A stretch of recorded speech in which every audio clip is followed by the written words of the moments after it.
Hello students, this is my part 3 video of series Plant Physiology class 11.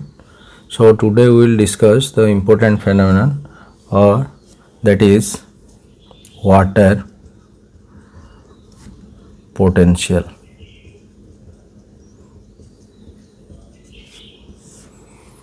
So what do you mean by water potential?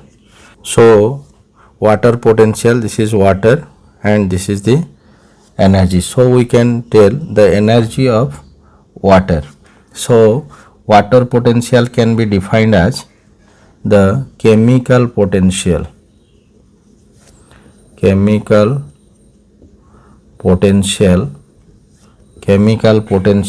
of water in a system. So where we are considering in a system or part of a system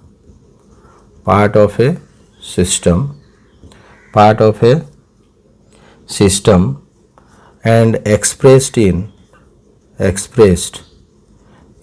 unit of pressure.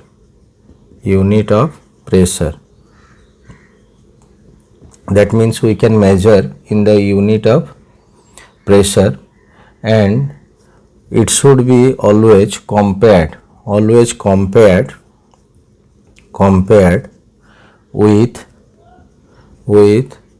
the chemical potential of pure water.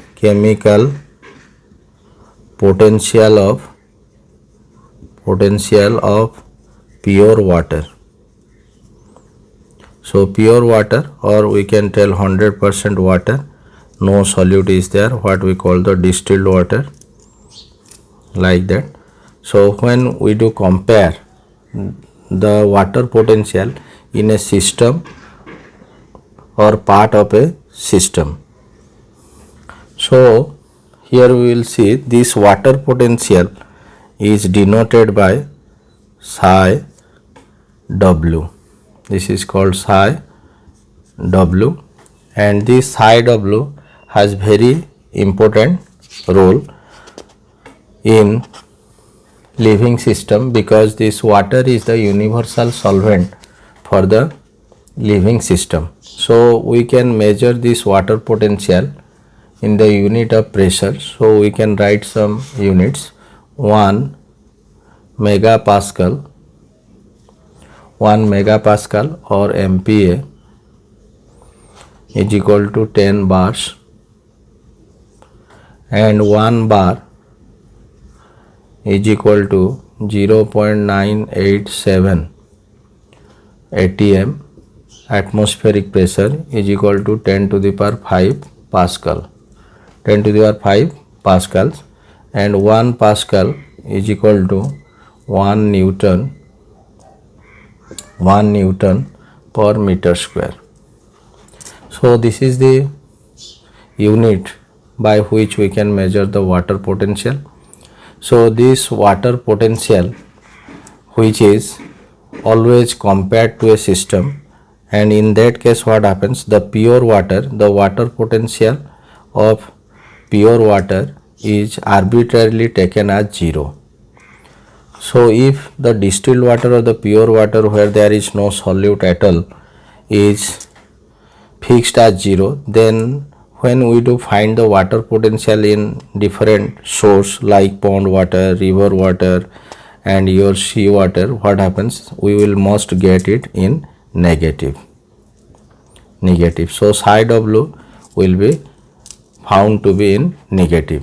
So in this way we can find what are the different types of components plays very important role. So we can write the different factors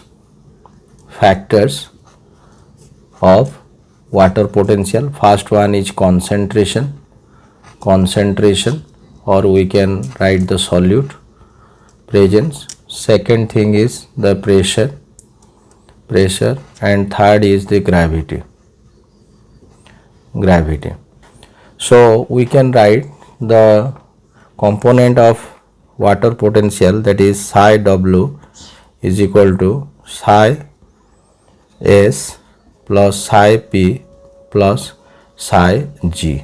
So psi w is equal to psi s plus psi p plus psi g, where psi g is the gravity potential.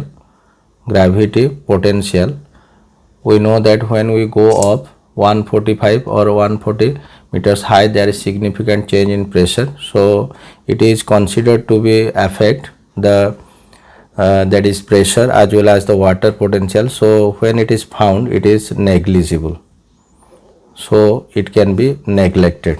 So finally psi w is equal to psi s plus psi p, where psi s, that is solute potential,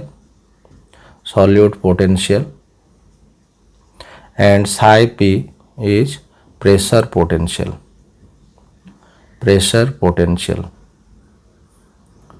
So in this way, these are the different factors of the water potential. So now we will discuss the components like psi w is equal to psi s plus psi p. Then what happens, this psi s is the solute potential, and the solute potential is always negative.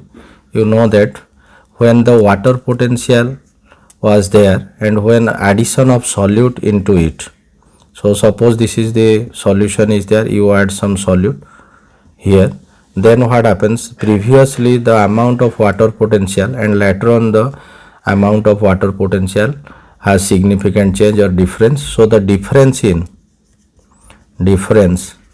in water potential due to addition of solute,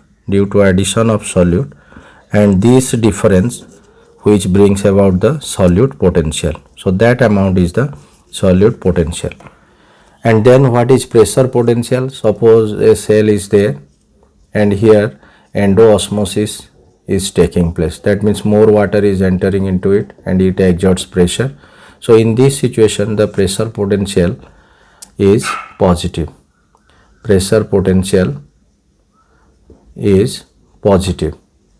And suppose the cell is there and that is, we can tell exoosmosis is there. Here what happens, osmosis is there and this is exoosmosis. So in this situation what happens, the gradually water is coming out, the plant is in a verge of plasmolysis conditions. So here what happens, the pressure potential become negative, become negative. So here what happens, the water potential here decreases and here the water potential finally increases, and this is because of the contribution of this pressure potential. So another thing we can also add, that is what we call the matrix of the cell sometimes interfere with the water potential. Matrix is the component like your carbohydrates, proteins, hydrophilic, they do interfere with the water and also decreases the water potential, but it is very negligible, so it can be neglected. So this matrix potential, and this is because of the matrix, so this is also discarded. And finally the water potential, that is psi w is equal to psi s plus psi p, the solute potential and the pressure potential. So now we will discuss the physiological importance,